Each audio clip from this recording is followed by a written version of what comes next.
Thank you. તમારું જણાવો, તમારા વિશે તમે. સર, મારો આજનો કોડ 012 છે. મેં મારું ગ્રેજ્યુએશન નવસારી વેટનરી કોલેજ ખાતેથી 2021માં પૂર્ણ કરેલ છે. મારું પોસ્ટ ગ્રેજ્યુએશન વેટનરી મેડિસિનમાં વેટનરી જુનાગઢ કોલેજ ખાતે કરેલ છે. તે દરમિયાન મેં એઝ અ જુનિયર રેસિડન્ટ તરીકે 2 વર્ષ કાર્ય કરેલ છે. અને ત્યારબાદથી હું ઓક્ટોબર મંથથી માય ડેરીમાં as a veterinary executive Madhavpur ખાતે ફરજ બજાવી રહ્યો છું. તમે તમારા MBScના કામમાંથી કોઈ પેપર પબ્લિશ કર્યા? હા સર, એક પેપર હજી પબ્લિશના પ્રોસેસમાં છે. કયા શેના પર કામ કર્યું હતું? સર, કેનાઇન પાર્વોવાયરસ ઉપર. કોન્ફરન્સ અટેન્ડ કરી, સેમિનાર અટેન્ડ કર્યા કોઈ? યસ સર, 2 કોન્ફરન્સ મેં VIPMની અટેન્ડ કરેલી છે. એમાં પેપર પ્રેઝન્ટ કર્યું હતું? યસ સર, મેં એમાં કોઈ એવોર્ડ મળ્યો?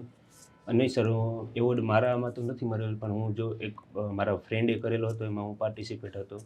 કો-ઓથર હતા તમે? હા, કો-ઓથરમાં. સરસ.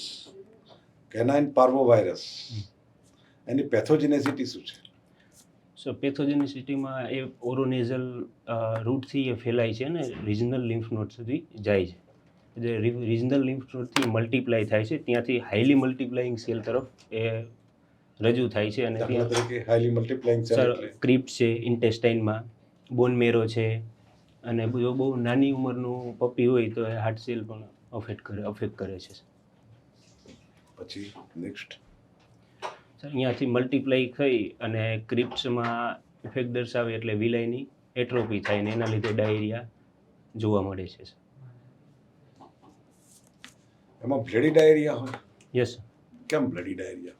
સર, વિલાય એટ્રોપાઈ થાય એટલે ત્યાંથી બ્લીડિંગ થાય, ઇરોઝન થાય છે મ્યુકોઝાનું, એટલા માટે બ્લડી ડાયરિયા થાય છે. કેનાઇન પાર્વોવાયરસ જે ખરો એ 6 વર્ષના કેનાઇનમાં જોવા મળે? સર, ચાન્સીસ છે કે જોવા મળે રેર કન્ડિશનમાં, પણ જનરલી ના જોવા મળે. ત્યાં સુધી આવતા ઇમ્યુન થઈ ગયા હોય છે મોસ્ટલી ડોગ. એ નાની ઉંમરમાં વધારે જોવા મળે એનું કારણ જ એ છે કે નાની ઉંમરમાં સેલ મલ્ટીપ્લાઇંગ ઇન્ડેક્સ થોડો વધારે હોય છે, એટલા માટે. ઓકે.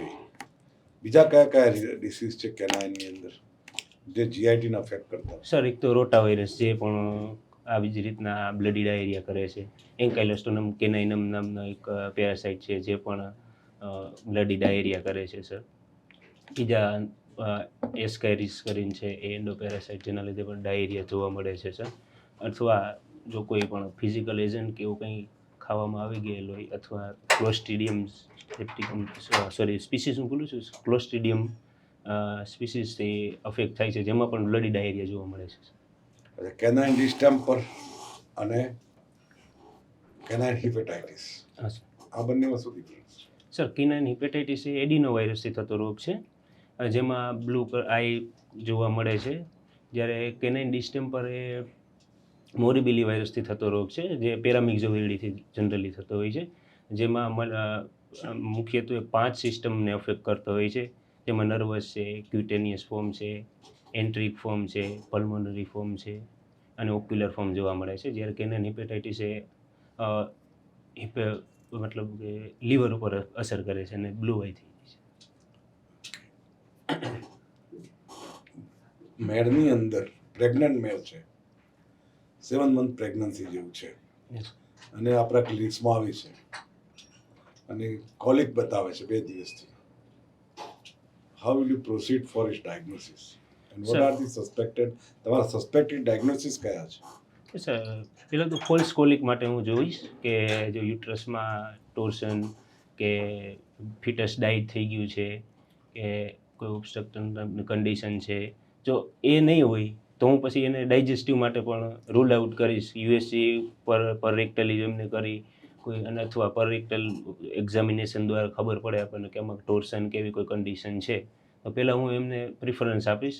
અને પછી જો એ નહીં હોય તો એઝ અ મેડિસિનલ ડાયગ્નોસિસ કરવામાં આવશે કે ઇન્ફેક્શન છે કે ઓબ્સ્ટ્રક્શન છે ઇન્ટેસ્ટાઇનમાં કે બીજી કોઈ કન્ડિશન છે. આપણે કેટલની અંદર સિસ્ટાઇટિસ થયો હોય, યસ સર. તો એના સિમ્ટમ્સ શું હશે? સિસ્ટાઇટિસમાં સર ફ્રિકવન્ટલી મિક્સ્યુરેશન કરે, ડોગ સિટિંગ પોસ્ચરમાં યુરિનેશન કરવાની ટ્રાય કરે, પગ બેન્ડ કરી દે, ફ્રિકવન્ટલી યુરિનેશન કરે. અમુક કેસમાં ફીવર, એનોરેક્સિયા પણ જોવા મળતો હોય છે સર. એની ટ્રીટમેન્ટ કેવી રીતે કરશો? સર એને મુખ્યત્વે 7 દિવસ સુધી આપણે એને એન્ટીબાયોટિક આપવી પડે. જરૂર જણાય તો ડાયુરેટિક્સ ફુરસેમાઇડ સાથે આપવી જોઈએ અને ઇન્ફ્લામેશન ઓછું કરવા માટે NSAIDનો પણ 4-5 દિવસ સુધી ઉપયોગ કરવો પડે અને જો જરૂર જણાય તો સ્ટીરોઇડનો ઉપયોગ કરવો પડે કે એમાં જો સિસ્ટાઇટિસ બ્લેડરનું ઇન્ફેક્શન ઓછું ઇન્ફ્લામેશન ઓછું ના થતું હોય. આપણે સિસ્ટાઇટિસ માટે કઈ એન્ટીબાયોટિક પસંદ કરશું આપણે? સર મુખ્યત્વે એન્ડ્રોફ્લોક્સાસિન છે, સિફેલોસ્પોરિન ગ્રુપની સેફ્ટ્રિયાક્ઝોન છે, એ બધી યુઝ કરે છે. કેમ?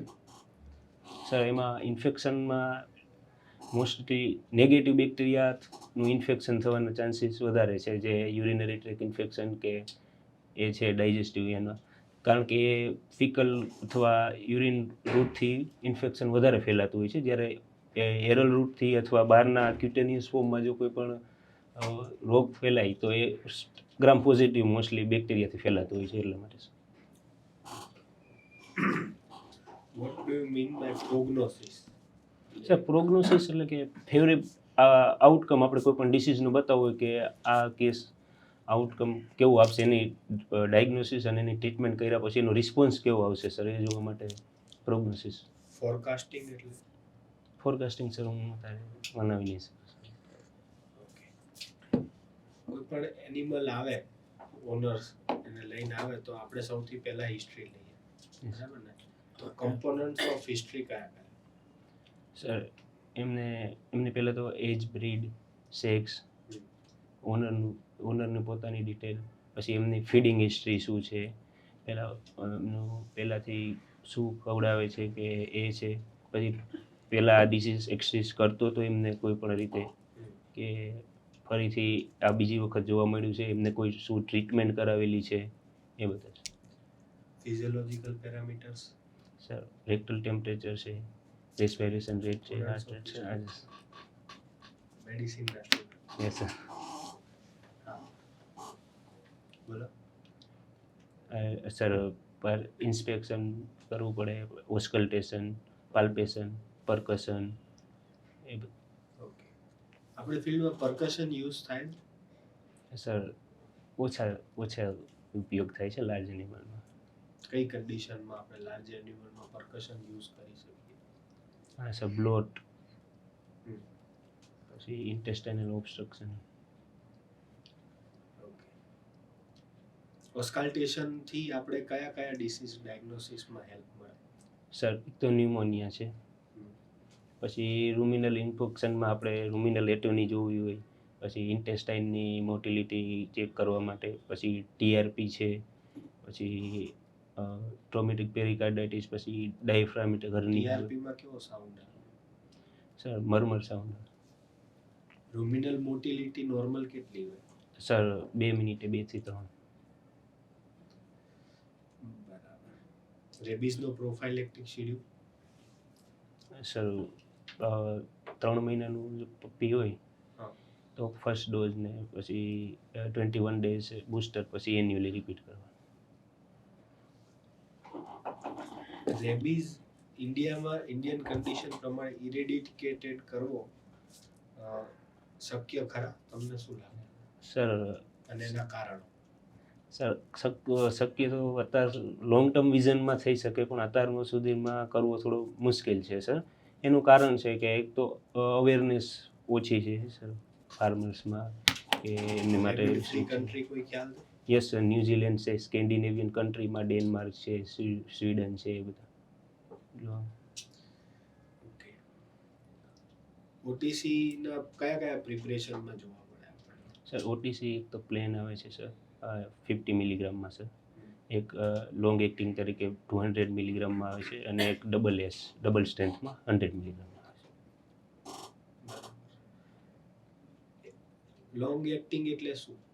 સર એ એન્ટીબાયોટિક એમના એમાં શું એડ કરવામાં આવે જેના લીધે લોંગ એક્ટિંગ થઈ જાય? પાયરીલોડ, 2 પાયરીલોડ યુઝ કરવામાં આવે છે, જ્યારે સ્પ્લેનમાં વ્હીકલમાં પ્રોપિલિન ગ્લાયકોલ યુઝ કરવામાં આવે છે. ઓટીસી કેવી ડિસીઝ કન્ડિશનમાં આપણે પ્રિફર કરીએ યુઝ કરવાનું?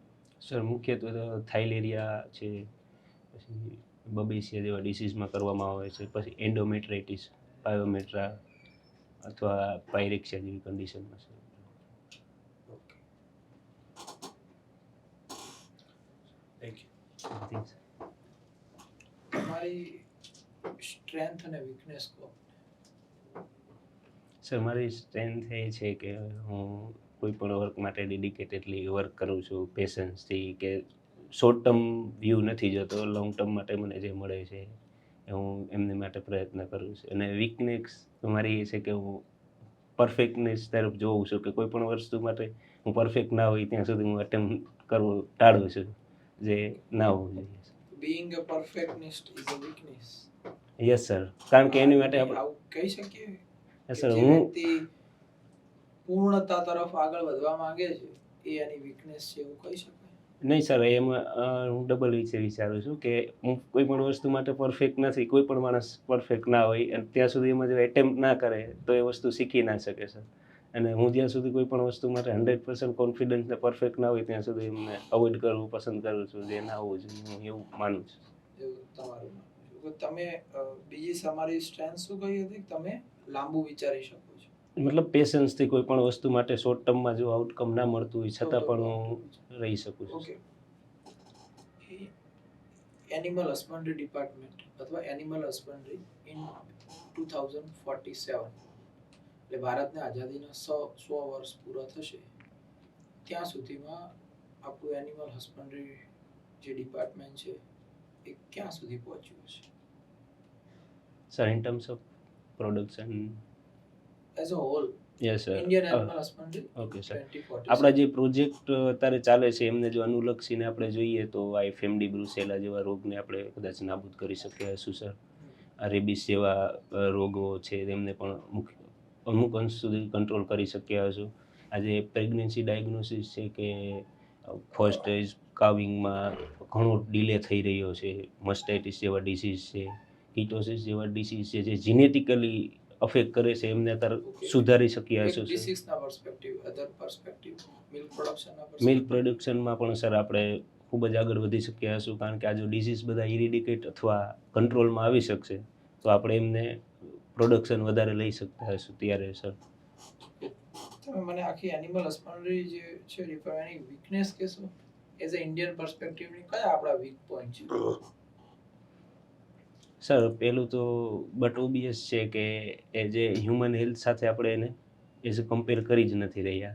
એમની એક વેલ્યુ 50 કે 60,000 કે 1 લાખ સુધી બંધાઈને જ આપણે એની સાથે ટ્રીટમેન્ટ કે બધો વ્યવહાર કરી રહ્યા છીએ, કે એના પ્રોડક્શન લેવા માટે જે હોવું પણ જોઈએ અમુક અંશ સુધી.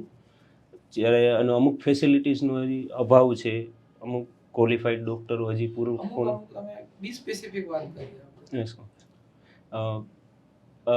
ટેકનિકલ પર્સનાલિટીની હજી ફિલ્ડમાં ખામી જણાય છે, જેના કારણે પણ લેક. કોઈ એવો રેશિયો છે કે જેમ કે હ્યુમનમાં એક રેશિયો છે કે ભાઈ આટલા ડોક્ટર આટલા પેશન્ટે આટલા ડોક્ટર જોઈએ, એવો કોઈ છે? એવું ખ્યાલ નથી. ઇન્ટરનેશનલી કંઈ કે કેટલે કે આટલા ડોક્ટર જોઈએ કે આટલા નર્સ જોઈએ કે લાઇવસ્ટોક ઇન્સ્પેક્ટર જોઈએ કે એવો કંઈ છે?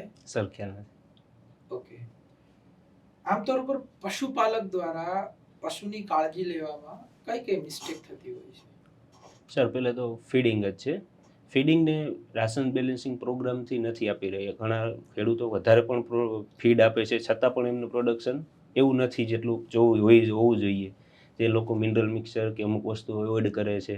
પછી મસ્ટાઇટિસ છે, એવા ડિઝીઝને એ લોકો કંટ્રોલ માટે જોઈ રહ્યા છે. મતલબ થયા પછી ક્યોર માટે જોઈ રહ્યા, કંટ્રોલ કરવા માટે નથી જોઈ રહ્યા. કીટોસિસ છે, એવા ડિસીઝ છે, રિપ્રોડક્ટિવ ડિસીઝ છે.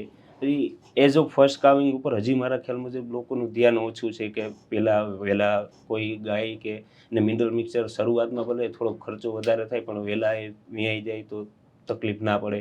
રિપીટ બ્રીડિંગના કેસીસ છે, જેમાં જે લોકો જાતે કોઈ આજુબાજુમાં લેમેનને બોલાવીને ટ્રીટમેન્ટ કરાવતા હોય છે, પાછળ એને કોન્સિક્વન્સીસ જોવામાં અસફળ રહ્યા છે અત્યાર સુધીમાં. મારું એવું ઓબ્ઝર્વેશન છે સર.